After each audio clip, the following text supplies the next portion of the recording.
Histoire 1.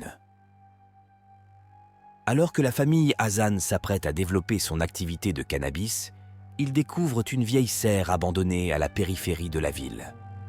Convaincus que cet endroit pourrait être parfait pour cultiver leurs produits, ils décident de l'acquérir malgré les avertissements des habitants locaux qui prétendent qu'il est maudit.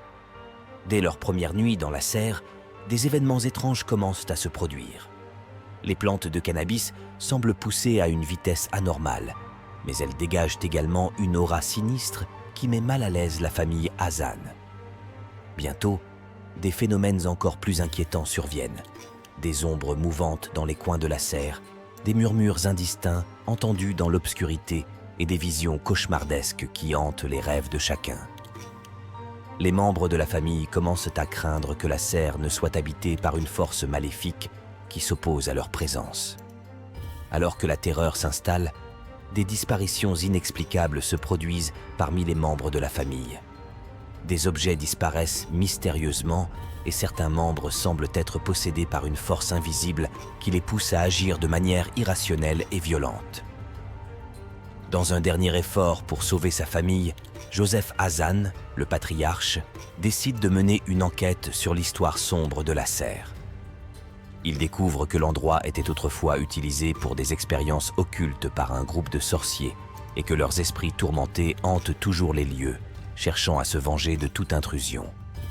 La famille Hazan doit alors affronter les forces démoniaques qui hantent la serre, en luttant pour leur survie dans une nuit terrifiante où les frontières entre le monde des vivants et des morts semblent s'estomper.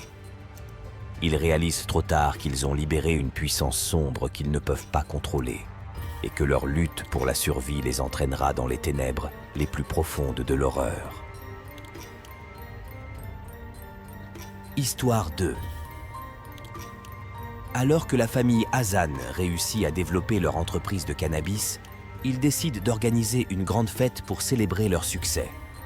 Ils louent un vieux manoir abandonné à la périphérie de la ville pour l'occasion, ignorant les rumeurs locales selon lesquelles le manoir serait hanté. Lors de la fête, l'atmosphère joyeuse est rapidement assombrie par des événements étranges et inquiétants. Des portes se ferment et s'ouvrent toutes seules, des bruits étranges résonnent dans les couloirs sombres du manoir et des invités disparaissent mystérieusement les uns après les autres. La famille Hazan commence à craindre que le manoir ne soit réellement hanté, mais ils tentent de rassurer leurs invités en minimisant les incidents étranges. Cependant, lorsque des phénomènes surnaturels deviennent de plus en plus violents et menaçants, ils réalisent qu'ils sont pris au piège dans un cauchemar terrifiant. Joseph Hazan, le patriarche de la famille, décide de mener une enquête pour découvrir la vérité sur le manoir. Il découvre que le manoir appartenait autrefois à une famille influente dont les membres étaient impliqués dans des pratiques occultes et des rituels sombres. Au fur et à mesure que la nuit avance, la véritable nature des forces qui hantent le manoir se révèle. Les esprits vengeurs des anciens habitants cherchent à punir tous ceux qui osent profaner leur domaine, et la famille Hazan doit faire face à des confrontations mortelles avec des entités démoniaques. Dans une course contre la montre pour sauver leur vie et celle de leurs invités, la famille Hazan doit affronter leurs propres peurs les plus profondes et faire face à la réalité de l'horreur surnaturelle qui les entoure.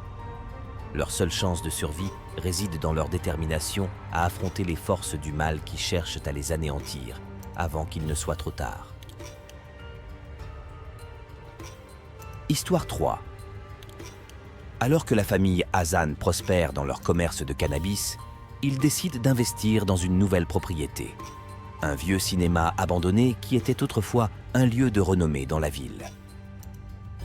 Ignorant les avertissements des habitants locaux qui racontent des histoires de disparitions mystérieuses et d'événements étranges associés au cinéma, la famille Hazan voit cette acquisition comme une opportunité de revitaliser un lieu historique. Cependant, dès qu'ils commencent les travaux de rénovation, des phénomènes inexplicables se produisent.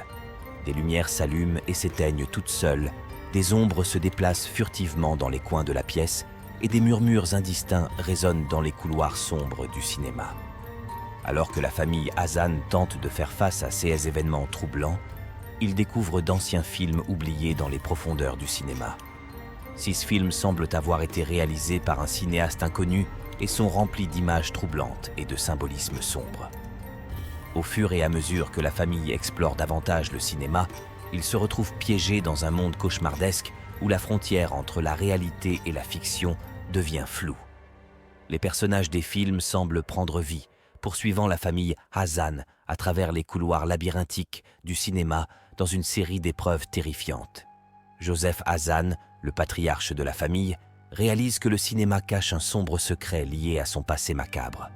Il découvre que le cinéma était autrefois un repère pour un culte occulte qui utilisait les films comme moyen de rituels sinistres visant à invoquer des forces démoniaques. Maintenant, la famille Hazan doit affronter ces forces surnaturelles si elles veulent s'échapper du cinéma maudit.